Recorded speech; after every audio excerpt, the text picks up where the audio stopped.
Good morning, students. Previous part remaining with respect to the previous presentation, that is type checking of statements. We have seen in the previous video regarding type checking concept, but type checking of statements is remaining. So we'll start with this. Basically, statements don't have values. Up till now, what we were doing is we were checking the value of each and every variable. That is, if t1 dot type is equal to integer, या फिर t1 dot type is equal to char, t1 dot type is equal to float, that we were checking. Now we are going to check the type checking of statements basically. Hence, as statements do not have values, the basic type void should be assigned to the statements initially. If an error is detected within a statement, then type underscore error is assigned. With respect to this, there are a number of statements, out of which we'll start with the first one, that is assignment statement. Here it will check id is given to e. So in this scenario, the type of id as well as e should be. If it is not matching, then in that scenario it should generate the type error. Next, conditional statements. If e1, then is1. Here e will have the boolean value, that is s type is what? If e dot type is equal to boolean, then s1 dot type, else otherwise it should generate the error. Next statement is a while statement. In this scenario, s dot type will generate what? If e dot type is a boolean, then s1 dot type. Here what will happen? I am inside the loop. Let us suppose it can be any kind of loop, while loop, do while loop. In this scenario, what we check? We check the condition. If it is verified, then we go inside the loop. Otherwise, we come outside. But in this scenario, type of both the things should be checked. So here, the e will have what? Boolean type, that it is checked. Otherwise, if it is not there, then we will generate an error. Next is what? This type checking of functions. Here what happens is, the rule for checking the function is what? E1 into bracket E2. E1 is a function name and E2 is a type inside that. So if E2 dot type is equal to S out of type statement, then E1 dot type is equal to what? S gives T. Then T. Else it will generate the error. It is not matching. If it is not matching, then it will generate an error. If it is matched, then it's okay. If it is not matched, then it will generate an error. Okay. Next, friends, we will start with the next topic, that is intermediate code formats. Okay. With respect to this, next step in the compiler is what? Intermediate code generation. With respect to that, we have to generate the intermediate code, because we have done lexical analysis, syntax analysis, semantics analysis, and next is what? The intermediate code generator. Now here, the front end translates a source program into an intermediate representation, from which the backend generates target code. Now here we can see the intermediate generator, code generator. Benefits of using this machine independent intermediate formats.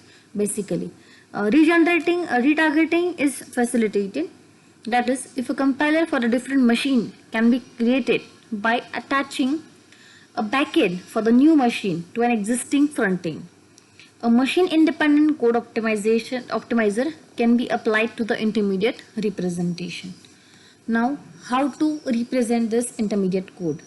Okay, so for that there are three notations. First is a syntax tree, postfix notation, and the third is tree address code generation, also called as a syntax-directed definition.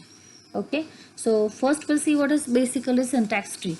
A syntax tree, what it depicts basically the natural hierarchical structure of a source program. For this, the directed acyclic graph, it gives the same information but in a more compact way, because common sub-expressions are identified. A syntax tree as well as the directed acyclic graph. For the assignment statement, you can see here the statement is A is equal to B into minus C plus B into minus C. Okay, so you can see here on the slide. Second is a postfix notation. A postfix notation is a linearized representation of a syntax tree. It is a list of nodes of the tree in which node appears immediately after its children. The postfix notation for the syntax tree is given. You can see here. And the last one is syntax directed definition. The syntax tree for assignment statements are produced by the syntax directed definition. Non-terminal S generates an assignment statement if two binary operands plus and multiplication are examples of the full operator set in a typical language. Operator associates and precedences are the usual ones. Even though they do not need to be put into the grammar, the definition constructs the tree from the input. As I said, A is equal to B into C plus B into minus C. We can see now on the left hand side, you can see the syntax directed definition to produce this syntax tree. We'll just work on that basically. You can see here the token ID is an attribute place that points to the symbol table entry for the token identifier. A symbol table entry can be found from an attribute id.name. id.name is what? The attribute name present in the symbol table, representing the lexeme associated with that occurrence of ID.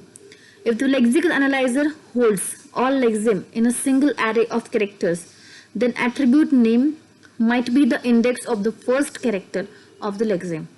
The two representations of the syntax tree, basically, you can see here, if a node, each node is represented as a record with a field for its operator and additional fields for pointers to its children. In B, we can see nodes are allocated from an array of records, and the indexes or the positions of the node serves as a pointer to the node. All the nodes in the syntax tree can be visited by following pointers, starting from the root at 10, at position 10. Okay, so here you can see on the left hand side one of the representation of syntax tree and another way of representing. So here in the previous slide the syntax tree definition was remaining. S ID is equal to E. Here what is happening? The value is assigned to the ID. So we are going to assign in this. In the second row you can see E gives E1 plus E2. So here what is happening? Addition of E1 and E2. Then third one, multiplication of E1 into E2. Third one. Fourth is unary minus of E1. Next, E1 is just assign the value. And the last one is ID. Finally, the ID is assigned to the E. So here is what? Making leaf. It's a making leaf. It's a production rule. Okay. So this is how the syntax data definition is given, and from that the syntax tree is generated. Okay. I think now you're comfortable with this syntax data definition and syntax tree. Next part is a 3 address code. The 3 address code is basically a sequence of statements of the general form. Here we can see x is equal to y op z, operation z, where x, y and z are names. It can be the names, constants or compiler generated temporaries.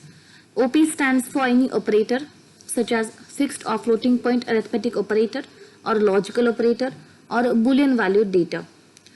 Let us suppose the given expression t1 is equal to y into z, t2 is equal to x plus t1. Okay. Now this is the basically temporary values. t1 and t2 are compiler generated temporary names. For the expression x is x plus y into z.